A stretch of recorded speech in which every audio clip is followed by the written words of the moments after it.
Yes.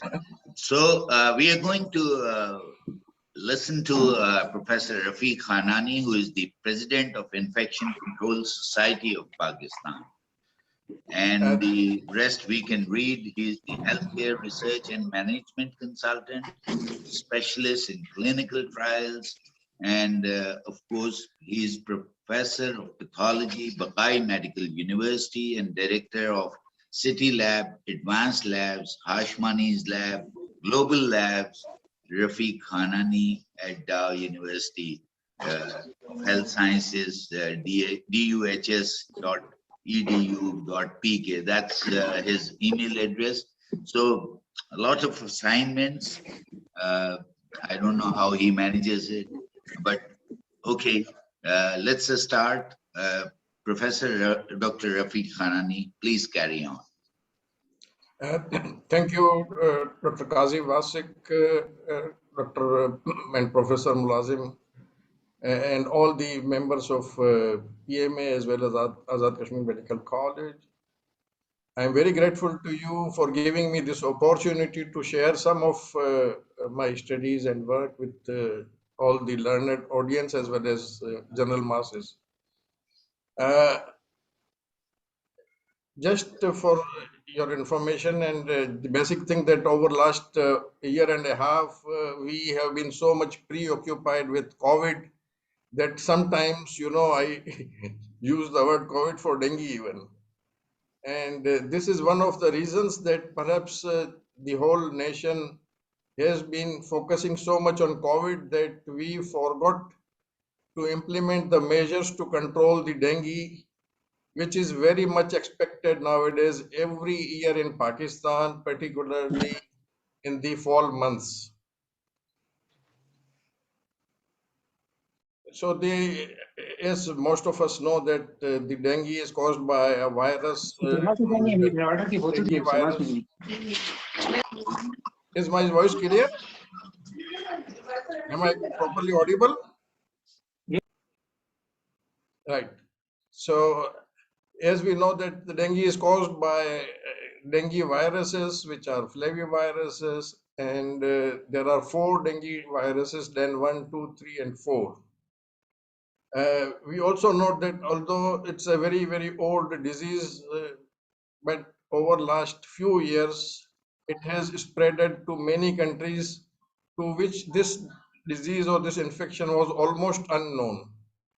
In Pakistan, although there is a report that a few cases were identified in 1994 in Karachi, but it in fact started appearing in Pakistan in 2005 when Karachi experienced a powerful epidemic in Karachi whereby more than 5,000 cases occurred and there was a mortality which was about 5% at that time. Now over the years, it's almost coming every year, and another big epidemic was in 2010 and 11 that was more concentrated and focused in Punjab. Now over last 3 years, it's occurring almost in all major cities of Pakistan, and unfortunately every year the number is on the rise. However, generally the dengue fever epidemics follow a three-year pattern whereby after every 3 years there is a huge epidemic. So we have to be very, very careful. Now currently the data is a little bit old, but that's very important data from the global health, and that's 2017 data, whereby the incidence was about 500 in 1990, but that has risen to 1328 in 2017. That means that more than 104 million new cases worldwide in just a year of 2017. In the last year, they have calculated that it has risen to 150 million. So we can very well see the rapid increase in incidence of dengue worldwide. Till 1990, there were only 23 countries which were reporting cases of dengue, but nowadays more than 100 countries are reporting dengue pandemics, epidemics, and outbreaks.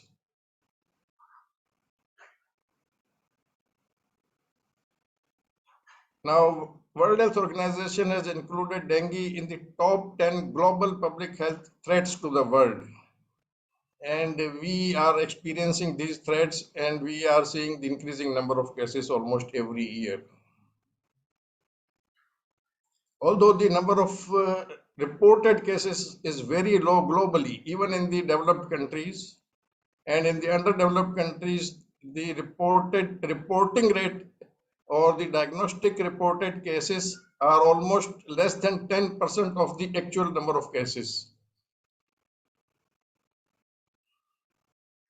And now we just have a glance at the number of cases in 2019 and 2020 in various cities of Pakistan. These are all laboratory confirmed cases that Islamabad had in 2019 13,000 plus cases. Overall, Punjab 10,000 cases, KP 7,800, Sindh was 16,000, Balochistan 3,000, and AJK was 1,600. As you can see that Sindh has dominated in 2019 as well as in 2020. Fortunately, in 20, number of cases were a little bit less compared to what we see in the current year. This current year figures are up to about a couple of weeks old, whereby Islamabad had 12,433 cases, Sindh about 10,000 cases, Punjab 9,000, KPK 7,000 plus, Balochistan 3,000, and AJK 1,600. So overall 44,000 cases have been reported about a couple of weeks back. And in this couple of weeks, there have been increasing number of reported cases all across the country. As we know that this vector-borne disease, and mostly it's the Aedes aegypti, which is a daytime feeder, is responsible for this transmission of dengue fever. Dengue, this mosquito has a peak biting time early in the morning, generally the Fajr time, around Fajr time, and then evening before dusk, before dark, between Asr and Maghrib time. It's again, you know that it's transmitted by human to mosquito and to human cycle, and person generally develop viremia 3 to 4 days after being bit by an infected mosquito. And this is the viremic stage in which the person who is infected can transmit the virus to other mosquitoes and through those mosquitoes into the community. The person generally remains asymptomatic for first few days, and later on they develop symptoms which may last for 5 days to 12 days or more.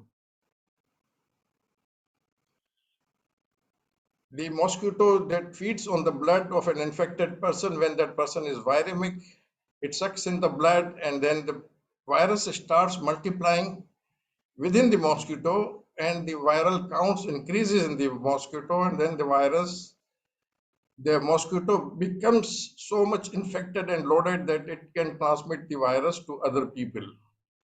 The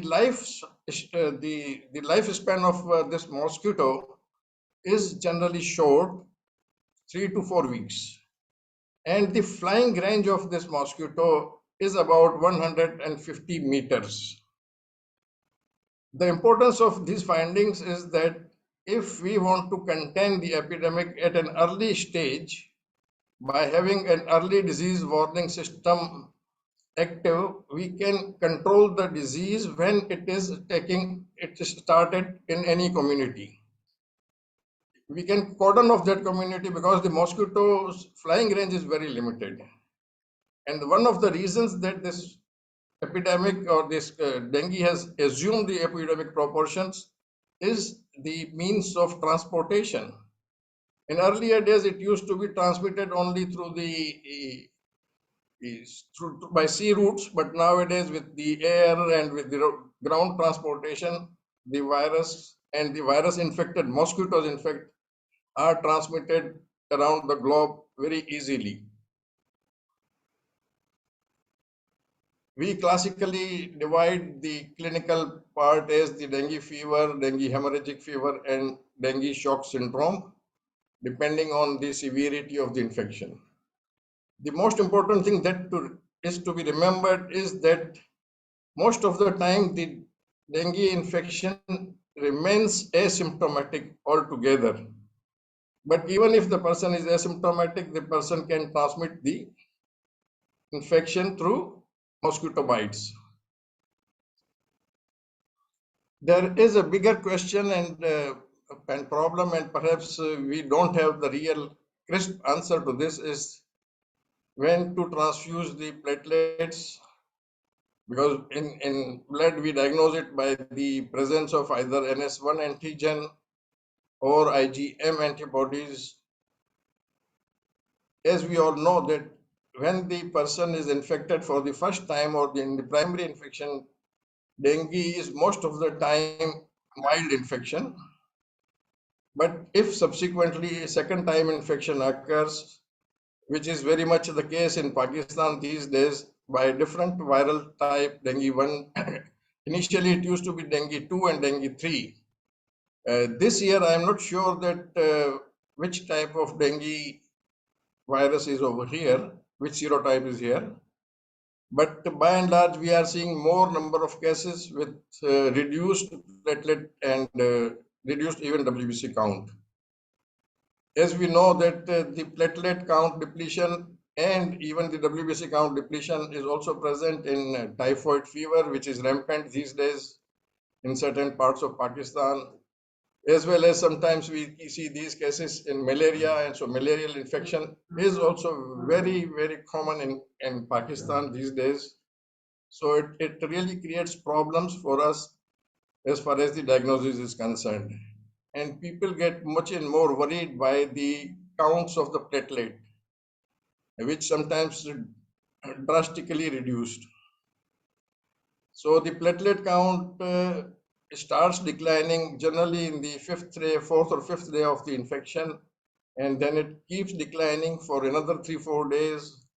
And we really don't know that what are the factors which are responsible for lower or higher drop in the platelet counts or resumption to the normal, and how soon it is going to happen, we really don't know. And a lot of clinicians, as well as, of course, the hematologist and we being the pathologist, are really concerned about, and we are frequently asked that when to start blood transfusion. So I rather than commenting on, I think that even the WHO's guidelines are not clear as yet. And some of the guidelines says that you should wait if the person is stable and the platelet accessibility is there within reasonable time till the signs of overt bleeding are seen. But of course, then there are the physicians who say that no, we cannot take those chances, and people start considering the platelet transfusion if the count is less than 20,000, and mostly when it's less than 10,000. So all the hospitals and the clinicians, they have got their own cutoff points where they start blood transfusion, so platelet transfusion. So clinical presentation is, as we all know, that it's the fever and pain behind the eyes, muscles, joint, bone pain, severe headache, skin rash, and red spots. These days, we are also seeing increasing number of measles cases in Pakistan. So really, the labs are at a juncture when the diagnostic challenges are difficult to answer. Most of the people who get this infection do not go to the doctors again, so we cannot really have good epidemiologic figures, because most of the people, they know that it's fever and they just take a couple of antipyretic agents and that's it. Global scenario of dengue is spreading rapidly, And these are the two global maps which represent that how rapidly the dengue has started and spreading across the globe. This is 2012 and this is 2017. Over here you can see Pakistan. Fortunately, there is not any significant increase in the total number of cases reported from 2012 to 2017 in Pakistan. But there are regions in the world whereby the number has increased significantly. Coming to the death rate in Pakistan in 2005 was very high, but over the years, perhaps we are better trained to handle the cases, and the death rate has declined, and it's now almost 0.3% in Pakistan. From various parts of the world, but I'm not sure about Pakistan, that co-infections are reported with malaria and HIV and leptospirosis, chikungunya. But the situation of Pakistan is not known to me. Pakistan is preparing for a dengue response, but we have started the preparation a little bit late, and that's why perhaps we are unable to really control it. However, the Emergency Operation Center has been activated at the National Institute of Health. So that's all. Thank you very much for your patient listening. Thank you, Dr. Rafiq Khanani. I think we can now open the floor for a question and answer. And our moderator today is Professor Mulazim Hussain. And I was just, his assistant. So I think from now onward, he will continue to moderate this webinar. And I can see our Secretary General, Dr. Qaisar Sajjad is there, Professor Salma Kundi, President PMA is there, and a number of participants, I can see them. We are, thankful to all these people who are with us today at this webinar. So, Professor Mulazim Hussain, please continue. Thank you very much, Professor Qazi Saab. Thank you very much, Professor Qazi. And really, it was a very nice presentation. Professor Rafiq is teachers of teachers. I would like to ask a few comments from a hematologist present here of the PIMS. Dr. Farwa, you are here. Can you comment? Because the question of platelet transfusion is very, very important. Because we are continuing this seminar from the last 2 months, and along with the physicians, unfortunately, no physician is here. That is why I would like to ask Dr. Farwa, if you are here, can you comment the indication and the criteria? We have a last webinar completely on the platelet transfusion. Dr. Farwa, are you there? Dr. Farwa? Okay, she is, I think, not responding. Really, sir, the question. Ji, sir. Ji, beta. Can you comment on the platelet transfusion? Thank you very much. So basically, being in charge blood bank PIMS, I have faced really a lot of problems. I will discuss the scenario in context, the problem I have faced regarding transfusion of platelets. When the epidemic started, there was a lot of fear. Irrespective of 50,000 counts, our clinicians demand they need platelet. There was so unjudicious transfusion of platelets. Probably our clinicians are, patient must got phobic, but not our clinicians. I was unable to fulfill the demand because if a patient is not bleeding, if a patient is stable, there is no need of platelet transfusion. And we at the PIMS blood bank had a lot of stock of platelets. But still, sir, I face a lot of difficulty. Even at 30,000, patient got panic, clinicians got panic. And I brief them whenever the patient start bleeding, if the patient is at risk, we will provide you. But I really feel a lot of difficulty in this context. And obviously, sir, I think there are a lot of webinars being conducted in this context. And I also feel very, they are all very informative. मेरे knowledge में भी sir बहुत ज़्यादा इजाफा हुआ. लेकिन मुझे problems बहुत आए कि indications तो sir हर जगह पे बहुत ही clear हैं और webinars में भी हर जगह पे इसकी बताई जाती हैं. लेकिन even then हम लोग उसको follow नहीं करते. हमारे clinicians भी और हमारे patients भी. और इसकी वजह से सर sort of एक वो pseudo deficiency का environment create हो जाता है. Definitely. Really, Professor Rafiq, this is the problem with pathologists and with the clinicians, because there is no indication of the prophylactic platelet transfusion.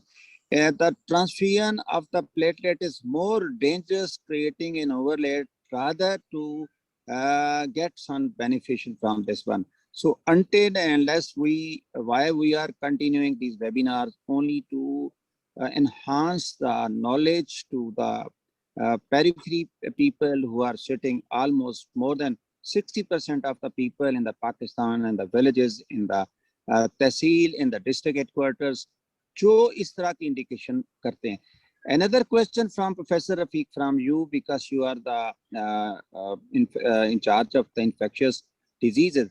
What are the criteria of diagnosis of the, because in your lecture, the diagnosis is very important regarding the pathologist. Because when 2012, I was a professor of pathology in King Edward Medical University, and at that time, it was on the peak. उस ज़माने में ये NS1 भी नहीं था sir, और उस वक्त PCR भी नहीं था सर, उस वक्त कुछ भी नहीं था. तो उस वक्त हम सिंपल ये क्या करते थे, ब्लड कंप्लीट एग्जामिनेशन, और उसमें 2 इंडिकेशन हुआ करते थे कि अगर प्लेटलेट कम आ रहा है और लीकोपीनिया आ रहा है तो हम समझते थे. Can you sir comment something on the diagnosis current scenario के अंदर? क्योंकि काजी साहब ने जो आपको टॉपिक दिया ना था, वो बहुत ही लंबा सा टॉपिक था, और उसका आपने कसरे नफसी से टाइम काम लिया, बड़ा मुख्तसर सा. सर हमें ये हमारा ये जो लेक्चर है ना सर, ये वेबिनार है, ये बाद में हमारे स्टूडेंट्स भी सुनेंगे, इसको हम अपलोड कर लेते हैं. तो डायग्नोस्टिक करंट क्राइटेरिया भी अगर आप इसमें शामिल कर देंगे तो बहुत बेहतर होगा. Thank you so much sir. जी, thank you very much doctor Mulazim. कि जैसा कि आपने बताया कि we were not armed with so many diagnostic tools about 10 years back. Nowadays, we have got additional tools like PCR. Dengue PCR is available in Pakistan, of course, in very few centers, but it's available. And that's the first thing that becomes positive if a person is infected with dengue virus.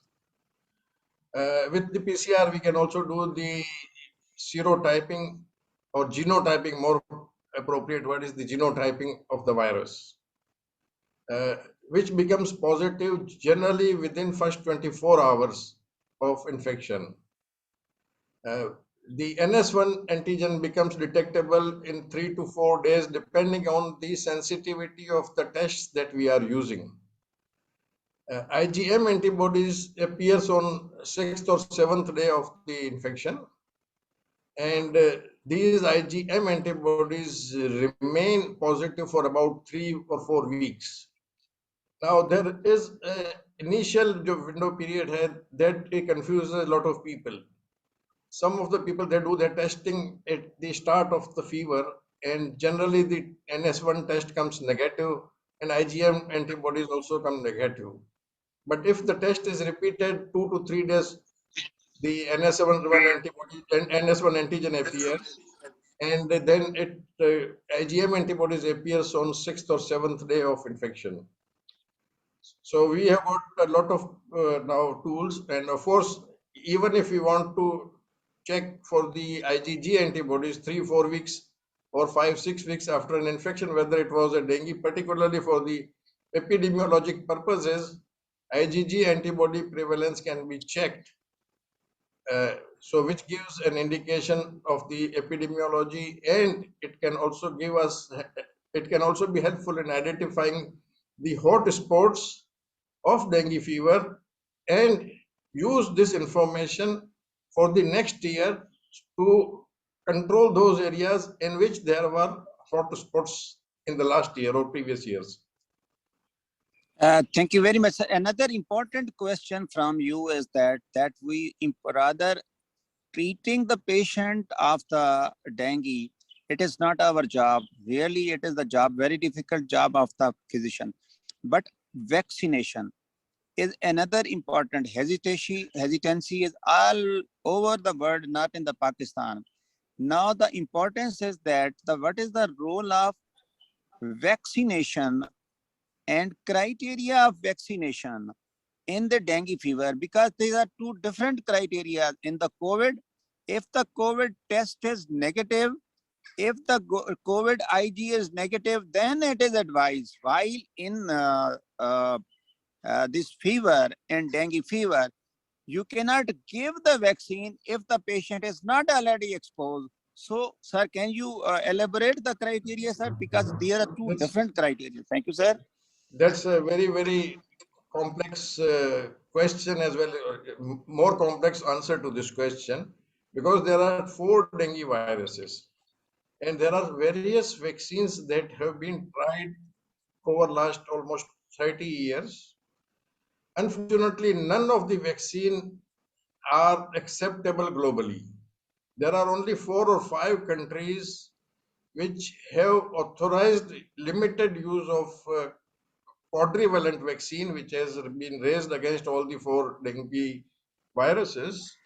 And this quadrivalent vaccine is under clinical trial in 4 countries only. The responses are again variable, and still WHO has not adopted it for all the countries across the globe.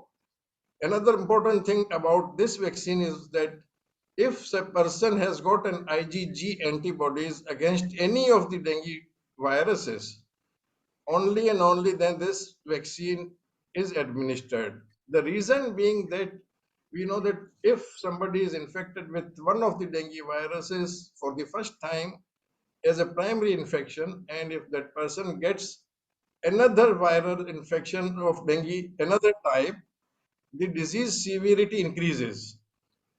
And that's why they say that rather than giving the dengue quadrivalent vaccine to those people who are unexposed, it might cause a severe reaction if they will become infected with either of the dengue viruses.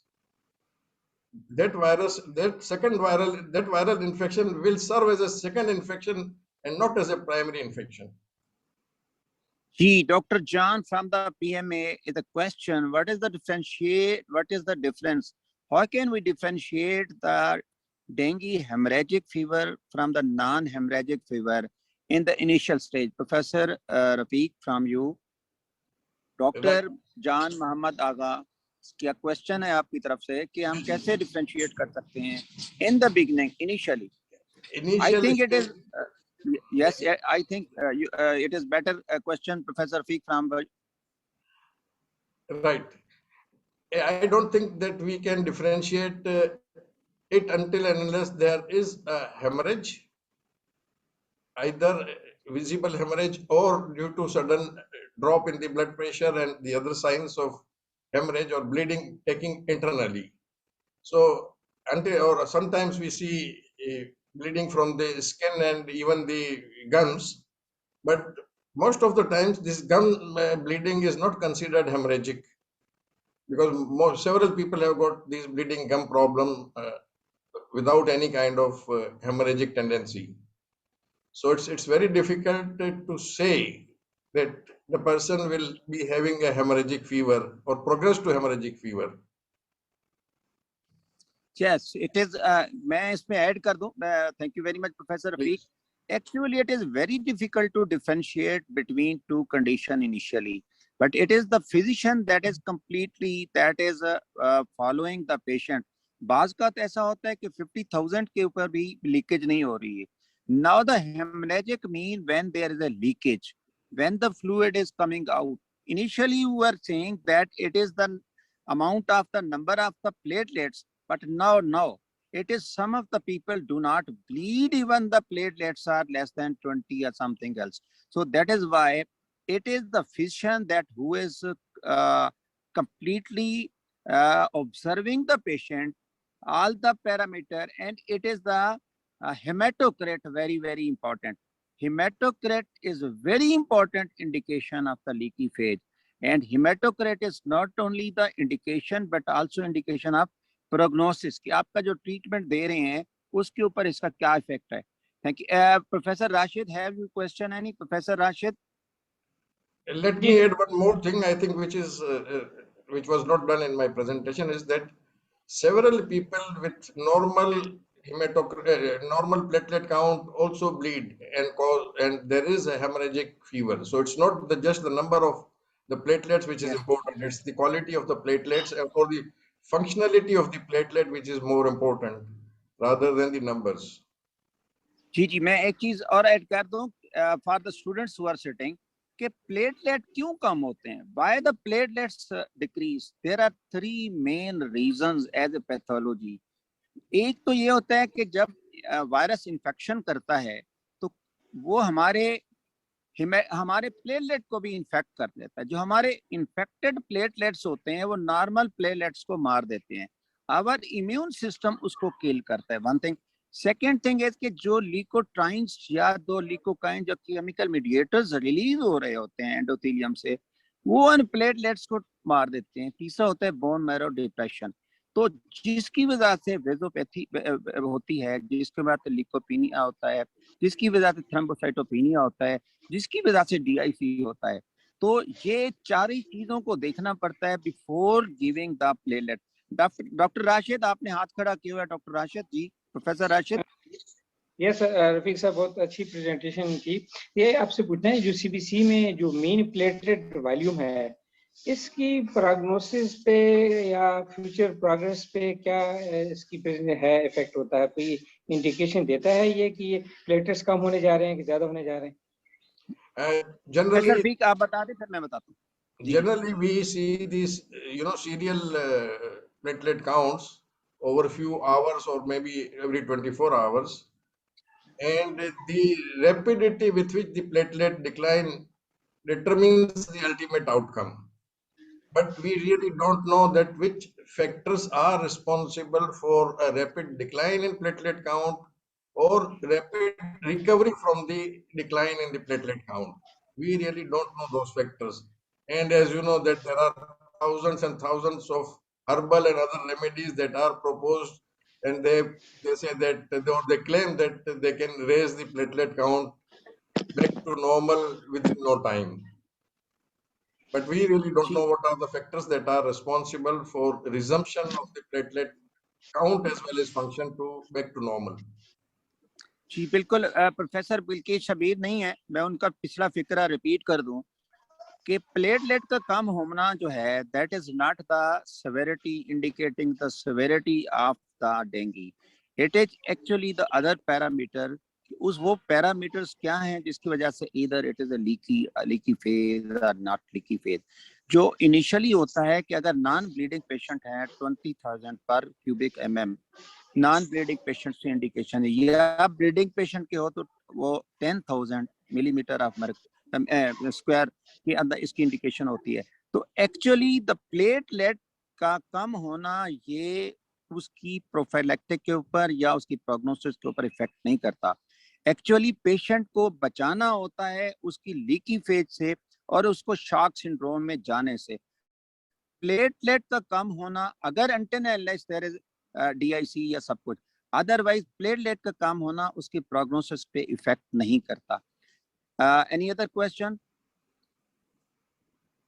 जी हमारे PMA के Qaiser Sajjad, professor doctor Qaiser Sajjad. जी जनाब, मैं सुन रहा हूँ. Sir आप comment दीजिए sir. Professor Qaiser Sajjad.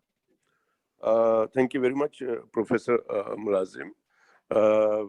Actually, Dr. Rafiq Saab has already very precisely explain and MashaAllah. inform everything very good. I just want to give a suggestion that how to control this dengue problem.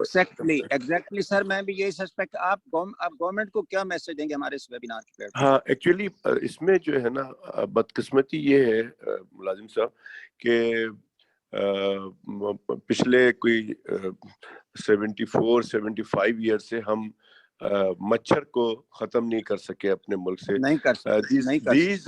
These all mosquito borne diseases, malaria, dengue, chikungunya, और एक अभी बात हो रही है कराची में mysterious fevers की, और मिस्टीरियस की जी वो डेंगू लाइक सिम्टम होता है, लेकिन वो जो है मैं समझूंगा रफीक साहब बताएंगे कि ये क्या है इशू, कि लोगों को फीवर और कुछ प्रेजेंटेशन उसकी डेंगू की तरह होती है, but all the test found to be negative, कुछ नहीं होता उसके अंदर.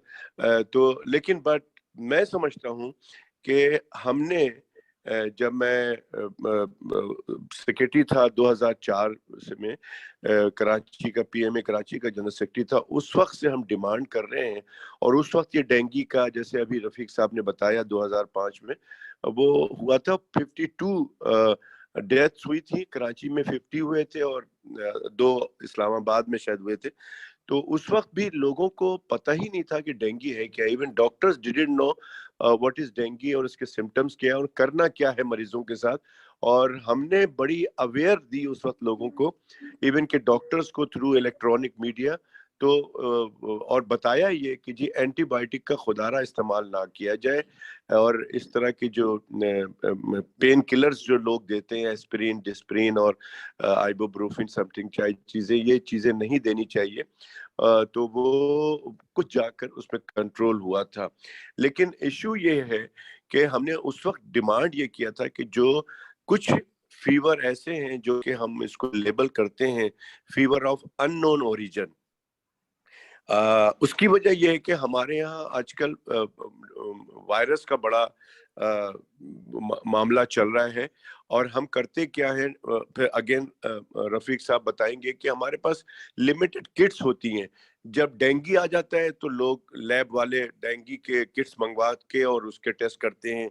कॉन्गो आ जाता है तो उसको करते हैं, बर्ड फ्लू आ जाता है तो उसका करते हैं, चिकनगुनिया या ये जो है अपना कोरोना है तो उसके किट्स. लेकिन हमारे पास वैसे हमें किट्स ऐसे नहीं होते जिसमें हम डायग्नोज करें कि जब ये सब चीजें नेगेटिव होती हैं तो कोई और वायरस भी तो हो सकता है.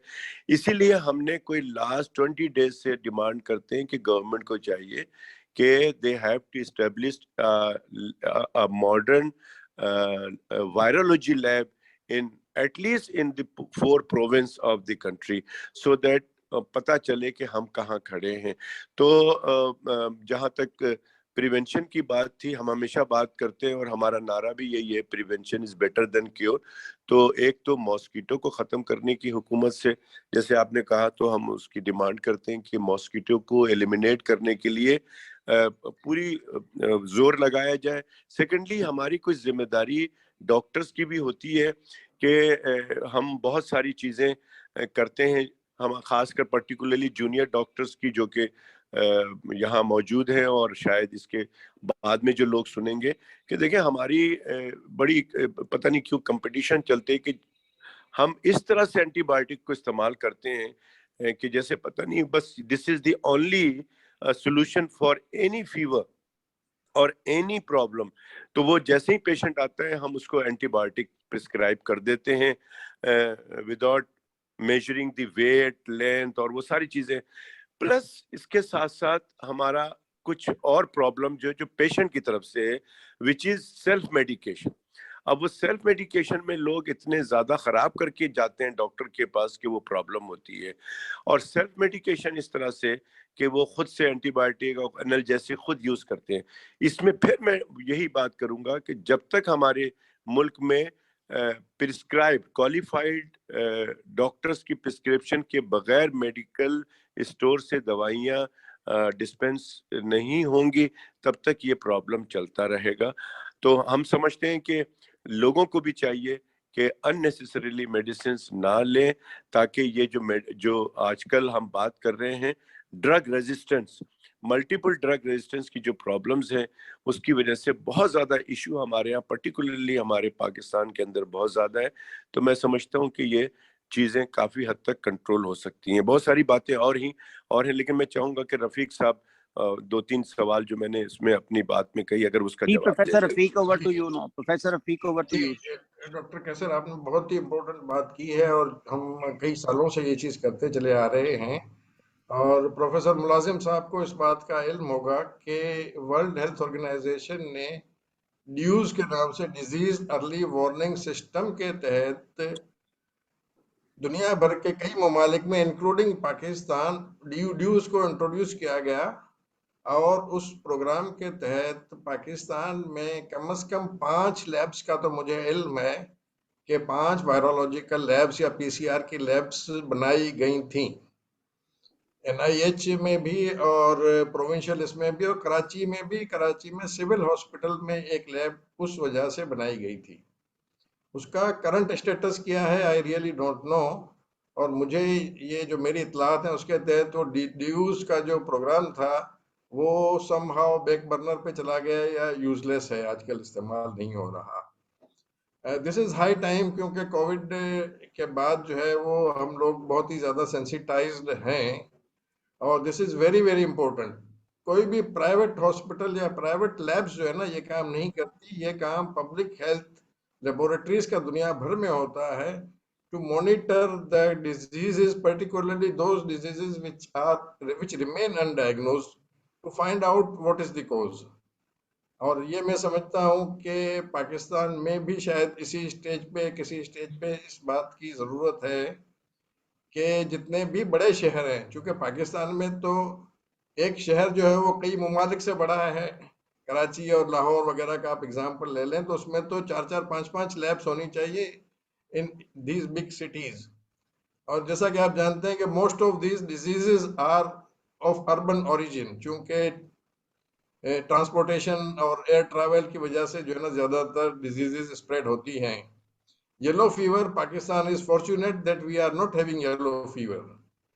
Otherwise it's going to create another havoc and it can come to Pakistan any time soon. And it will not give you a warning before coming. So we have to be very, very careful and establish these labs without wasting any time. Number one. Number two is that the mosquito control. Mosquito control is not that difficult, or I will say that we have not only failed to control the mosquitoes, but in fact the concentration and the spread of mosquitoes is increased. The population of mosquitoes is increased. As you know that the dengue viral infections can, and similarly the malaria can really be controlled very easily if we can get rid of infected mosquitoes.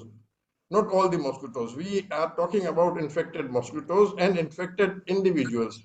So if we are able to isolate the infected individuals when they are infected, and we are able to target the hot spots of the mosquitoes, then it is relatively possible to do it. And few countries have really created the example that they have got rid of those infected mosquitoes and infected mosquito population and have been able to eradicate mosquito-borne infections. So I think that the aim should be eradication of mosquito-borne diseases. Definitely, Professor Rafiq, definitely. I want to add few things with Professor Rafiq on the platform of this PMA and our 2 medical colleges. If the students are sitting here, کہ تو اس کے چین کو جیسے doctor کیسر سجاد نے کہا, PMA کا مطلب بھی یہی ہے کہ ہم اس کی اپنی آواز کو ان پازیٹیو سینس میں بڑھاتے رہیں. دیکھیں فار دا اسٹوڈنٹس جو ہے کہ ایک ڈرگ کا نام لیتا ہوں, کیمیکل کا نام لیتا ہوں جس کو کہتے ہیں ٹیمیفاس.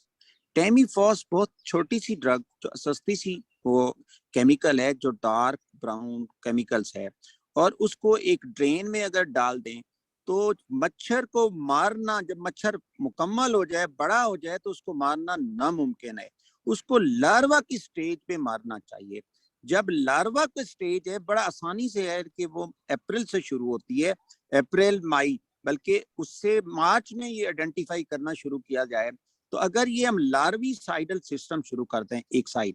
دوسرا یہ ہے کہ یہ مت ہے کہ مارننگ میں کاٹتا ہے اور ایوننگ میں کاٹتا ہے, یہ ہر وجہ ہی کاٹتا ہے, ہر دفعہ کاٹتا ہے. یہ ریموو کر دیں کہ یہ مارننگ میں کاٹتا ہے اور ایوننگ یہ ہر وقت کاٹتا ہے. دوسری بات یہ کہ یہ صرف کلین واٹر میں ہوتا ہے, نہیں, یہ بالکل اب کراچی میں دیکھیں, کراچی میں کلین واٹر کہاں ملے گا آپ کو, تو دیٹ از یہ ہر واٹر میں بریڈ کرتا ہے. تیسرا یہ ہے کہ یہ چلتے ہوئے انسان کو نہیں کاٹتا, یہ بھی غلط بات ہے, واک کرتے ہوئے بھی آپ کو وہ کرنا ہوتا ہے. تو اس پلیٹ فارم کے اوپر گورنمنٹ کو ہم ایک اور چیز دیتے ہیں کہ فوگنگ جو یہ کر رہے ہیں نا, یہ تھرمل فوگنگ کر رہے ہیں. تھرمل فوگنگ یہ پروفیسر ویک ایسا ہے کہ جو ایئر کے اندر جو اس کا سائز ہوتا ہے نا پارٹیکل, وہ 20 مائکرو لیٹر سے بڑا ہوتا ہے. جب وہ بڑا ہوتا ہے تو فوراً نیچے گر جاتا ہے. تو اس کو تھرمل فوگنگ یعنی وہ دھواں دیں اور مچھر مر جائے, ایسا یہ بھی میتھ نہیں ہے کہ مچھر دھوئیں سے نہیں مرتا, یہ بھی آپ کو یاد ہے. دیٹ از وائی اس کو کولڈ فوگنگ کرنی چاہیے. تو ہم یہ گورنمنٹ کا کام ہے. پھر اس کے بعد اسٹوڈنٹس جو بھی بیٹھا ہے یا جو بھی بیٹھا ہے اپنے گھروں میں چیک کریں کہاں پہ واٹر لیک ہو رہا ہے, کہاں پہ وہ ہو رہا ہے. تو now Dr. Professor Salma Kundi, over to you. Madam, before Madam could say anything, may I ask Professor Bukhari? I want to ask a few questions. Yes, sir. Okay, thank you very much, Professor Mulazim and Dr. Rafiq for your excellent presentation and taking up all the questions. آپ نے جو yellow fever کی threat کے بارے میں ہمیں آگاہ کیا ہے, I think we should take it very seriously. کسی وقت بھی آ سکتا ہے, بالکل.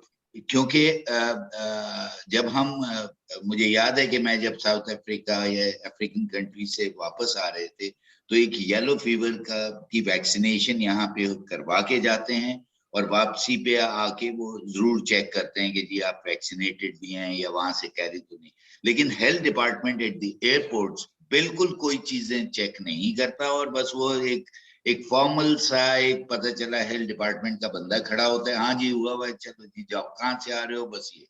تو اس پہ ذرا اسٹرکٹ ہمیں جو پورٹ کنٹرول ہے یا جو پوائنٹ آف انٹریز ہیں آف دی کنٹری, ان پہ ہیلتھ ڈپارٹمنٹ کو بڑا ویجیلنٹ ہونا پڑے گا. دوسری بات میں رفیق صاحب سے جاننا چاہوں گا کہ مچھر کی ایلیمنیشن یا ایریڈیکیشن کی بات تو ہو رہی ہے, اسپریز کی بھی بات ہوتی ہے, پرسنل پروٹیکشن کی بھی بات ہوتی ہے. ایک ویڈیو وائرل ہوئی تھی میڈیا کے اوپر کہ سنگاپور ہیز کریٹڈ اور genetically engineered mosquito which can kill this Aedes aegypti اور جو ویکٹر ہے اس کو.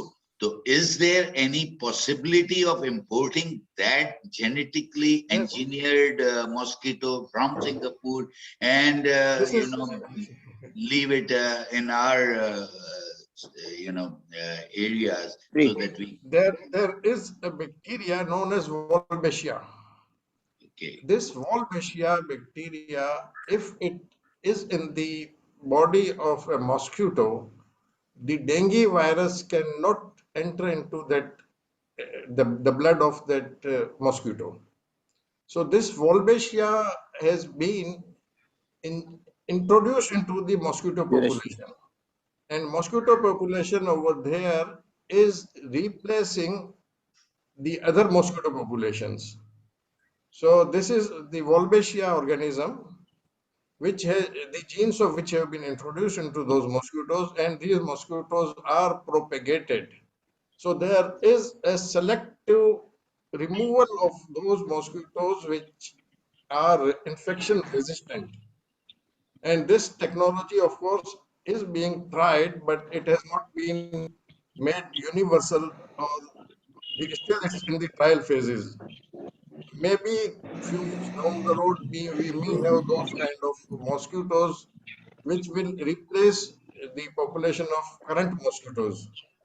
So this is one of the strategy.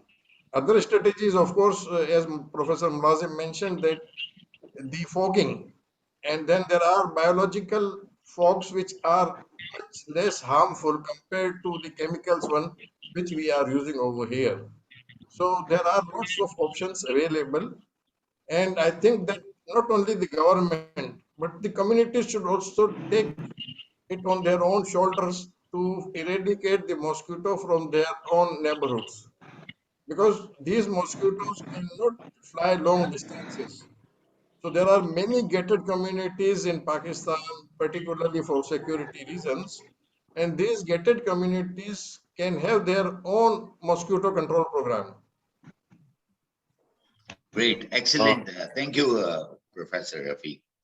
Carry Before on, Professor Mulazim. Thank you very much. yes, Ji Kaisar, Yes, Kaisar Sajjad yes, want to say. Ji, before Honorable President PMA conclude remarks, I just want to add something.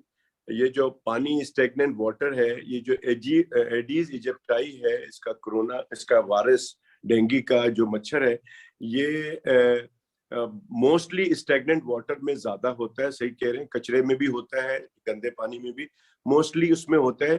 تو ایک بہت آسان سی بات ہے, government تو کے پاس تو priority ہے ہی نہیں, ہیلتھ پرائرٹی ہے ہی نہیں. ہم عوام بھی جو ہے نا, جہاں پانی جمع ہو گلی میں, گھر پہ, اگر آپ اس میں کیروسین آئل ڈال دیں گے اس پانی میں, تو وہ پانی میں اس کی بریڈنگ, جیسے پروفیسر ملازم صاحب کہہ رہے تھے کہ لاروا کو ہمیں مارنا ہے, تو وہ اس کی بریڈنگ نہیں ہو سکے گی, اس کی افزائش نہیں ہو سکے گی, and we stop growing mosquitoes. تو بہت ضروری ہے, کیونکہ ہوتا یہ ہے کہ جو انفیکٹڈ ماسکیٹو ہے وہ جب لاروا پروڈیوس کرتے ہیں تو وہ بہت سارے, اور پھر سارے کے سارے انفیکٹڈ ہوتے ہیں. تو ایک تو یہ بات ہے. دوسری بات یہ کہ میں اپریشیٹ کرتا ہوں ہماری یہ جو ساری ایکٹیویٹی ہے ویبینار کی, یہ ملازم صاحب سارا آرگنائز کرتے ہیں, لیکن ابھی کچھ مصروفیت تھی ان کو اس دفعہ کی, تو کل پرسوں مجھے ایمرجنسی میں ہماری صدر صاحبہ نے کہا کہ بھئی ہمیں کرنا ہے اس کو. تو یہ کہ میں بہت شکر گزار, I am extremely thankful to doctor Rafiq Khanani کہ ان کو ہم نے بہت ہی ارجنٹ بیسس پہ اور بہت ہی ایمرجنسی میں ان سے کہا کہ وہ یہ پریزنٹیشن کریں. تو I am extremely thankful to you doctor Rafiq Khanani. Thank you very much. Doctor Qaiser, انشاءاللہ ہم اس کو کنٹینیو رکھیں گے. ایسا تھا کہ بالکل کریں گے. یہ I was busy in two seminars. Yes. اور اس میں ایسا ہے کہ لاسٹ میسج, اس میں لاسٹ میسج جو دے دوں نا, میں ایک سر مثال دے دوں آپ کو کہ 2011 میں جب یہ ڈینگی پھیلا اور بہت زیادہ پھیلا لاہور میں, تو چھوٹی چھوٹی ٹیم بنائی گئیں گورنمنٹ کی طرف سے, اور اس کو یہ کیمیکل دیا گیا TEMIFOS, ٹیمی فوس. یہ بڑا سستا سا کیمیکل ہے, اور اس کو ڈرینز میں ڈالا گیا جہاں جہاں پہ دے. آپ دیکھیں 12 میں 13 میں اور 14 میں ڈینگی نہیں آیا. ڈینگی بھی ہمارا پوری دنیا میں تقریباً 75% کنٹریز کے اندر, پورے 145 سے اوپر جیسے آپ نے بتایا کنٹریز کو یہ انوالو کر چکا ہے. تو اس کے لیے ہمیں پھر اس کے چین کو توڑنے کے لیے ڈاکٹرز کیا کریں, مریض کا ٹریٹمنٹ کر سکتے ہیں نا. تو ہمارا میسج اس پلیٹ فارم کے اوپر یہ ہے کہ ڈاکٹرز کو کہ اننیسیسری ٹریٹمنٹ اور سیلف ٹریٹمنٹ نہ کیا جائے. دوسرا میسج گورنمنٹ کو ہم اس پلیٹ فارم سے دے رہے ہیں کہ وہ اس کے جو ایسے اقدامات کریں جس کے وجہ سے 2011 میں جیسے ہماری قوم جب اٹھ کھڑی ہوتی ہے تو ہم اس میچ کو جیت لیتے ہیں. تو انشاءاللہ تعالی ہم اس کو, جیسے ہم نے کووڈ کو مل کے کم کیا, شکست دی ہمارے ڈاکٹرز نے مل کے, اور اس طرح یہ بھی ہماری, I salute to my doctors, salute to my PGs, salute to my consultants جنہوں نے اس وقت اس طرح کام کیا اور آج بھی ایک فرنٹ لائن کے طور پہ کام کر رہے ہیں. Professor Salma Kandi, thank you very much for arranging this. I apologize کہ میں کوئی 2 ویک سے بزی تھا اپنے اس کے اندر.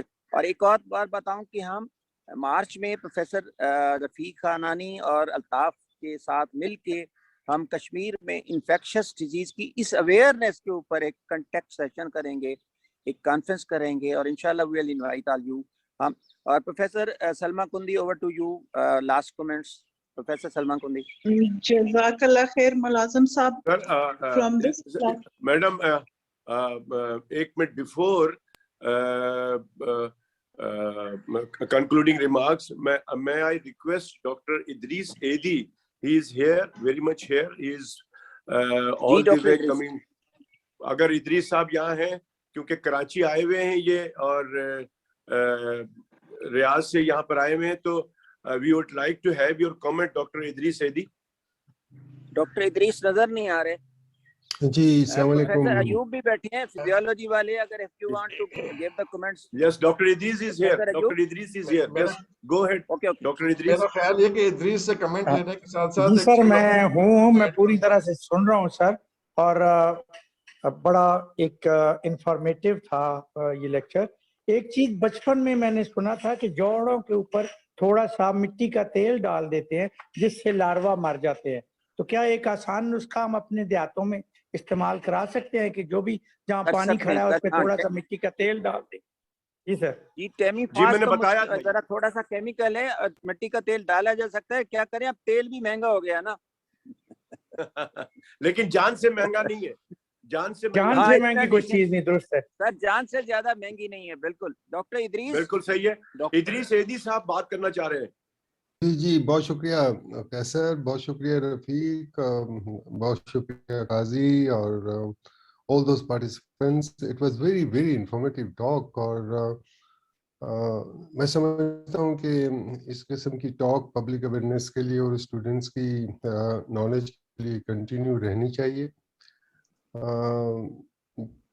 बहुत सारी बातें की गई इसमें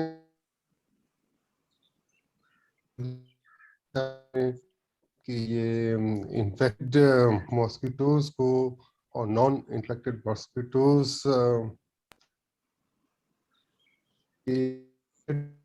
को हमें ख़त्म करना चाहिए। ज़रा वो अपनी थोड़े से वर्ड्स ये बता दें कि हम इन्फेक्टेड को एक आम आदमी या मेडिकल फैक्ट इसमें डिस्कस किया गया है, prevention is better than cure, और वही ज्यादा मैटर करता है इन सारी जितनी भी प्रॉब्लम्स हैं हमारे हेल्थ इश्यूज। और मैं समझता हूँ कि अगर इस पे ज्यादा जोर दिया जाए। लोग माइक ऑफ कर दें। डॉक्टर गुल अपना माइक ऑफ कर दें। डॉक्टर गुल अपना माइक ऑफ कर। जी थैंक यू। मैं समझता हूँ प्रिवेंशन के एस्पेक्ट को जिस तरीके से डिस्कस किया गया है उस पर अगर अमल दरामद किया जाए तो ये बहुत बड़ी अचीवमेंट होगी किसी भी गवर्नमेंट की और हेल्थ डिपार्टमेंट की। एंड आई विश इस किस्म के प्रिवेंटिव मेजर्स बर वक्त लिए जाएं जैसे कि सजेस्ट किया गया है, और इस किस्म के इक़दाम से बहुत सारी अमराज पे काबू पाया जा सकता है। जैसे कि किसी दोस्त ने अभी मेंशन किया कोरोना को जिस तरीके से काबू किया गया है या अल्लाह ताला ने हमारी मदद की है उसको ओवरकम करने में पाकिस्तान में, अल्लाह ताला से दुआ है कि ये सारे दूसरे वबाई अमराज हैं उस पर हमें काबू पाने की हमें हिम्मत दे। और एक और जो कमेंट किसी दोस्त ने किया वो बड़ा ही इंटरेस्टिंग कमेंट था, और वो था कि हम जब उठ खड़े होते हैं तो हम जीत जाते हैं। Very good, well said. ये इदरीस साहब मैंने कहा था, प्रोफेसर मुलाजिम हुसैन मैंने कहा था। जी बड़ा जबरदस्त कमेंट है, क्योंकि हम खड़े होते हैं उठ खड़े होते हैं तो सभी कुछ कर लेते हैं। Well said and timely said and that has to be done. Thank you very much. Professor Salma Kundi, over to you for the last comments and Jazakallah khair Mulazim Saab, thank you so much.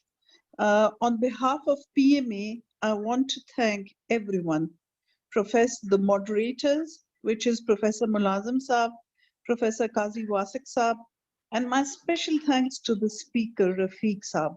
Rafiq Khanani Saab, we are really grateful. Aapne hamare ilm mein izafa kiya itni. It was a very, very informative presentation. Thank you so much. And I thank you so much, sir. Thank you so much, sir. Thank you, everyone. Thank you so much, everyone. Rafiq Saab ne arz kiya about biological fogging. और एक दफा मैंने कोई NGO में seminar attend किया था, उन्होंने बहुत एम्फसाइज किया था कि आप नीम के पत्तों को घर में जला के उसकी धुनी दिया करें जिससे मच्छर भागते हैं. And then there is a plant which is called न्याज़बो. उसको अगर plants को आप plant करें तो उनकी बू से भी Plant भागते हैं. तो हमें घरों में encourage करना चाहिए encourage such करना. plants and such unis, क्योंकि जो chemicals नहीं use करते वो ये तो use करें ना. And on behalf of PMA, I would request our Secretary General Kaisar Sajjad Saab, let's have a press conference. Let's ask the government कि please वो इस सिलसिले में ज़्यादा vigilant हो जाएं. ये जिस तरह के mosquitoes आए हैं, मुझे तो ये भी genetically engineered लगते हैं, क्योंकि पहले डेंगू नहीं था, एकदम से ऐसे जोर आवरी से आ गया है. इसके बारे में really कुछ दिफा होनी चाहिए.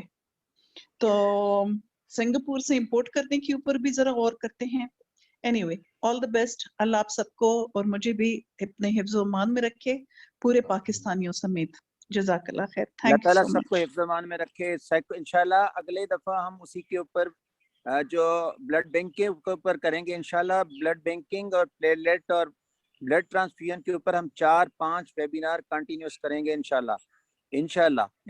Thank you very much everyone. Thank you very much professor Rafiq. Qazi साहब आपका बहुत शुक्रिया. कैसर सजाद आपने बहुत शुक्रिया कि आपने इमीडिएटली इसको अरेंज किया और well set sir. Thank you so much. अल्लाह हाफिज. आप सब हिफ्ज़-ओ-मान में रहें और कश्मीर की खूबसूरत वादियों में आपके लिए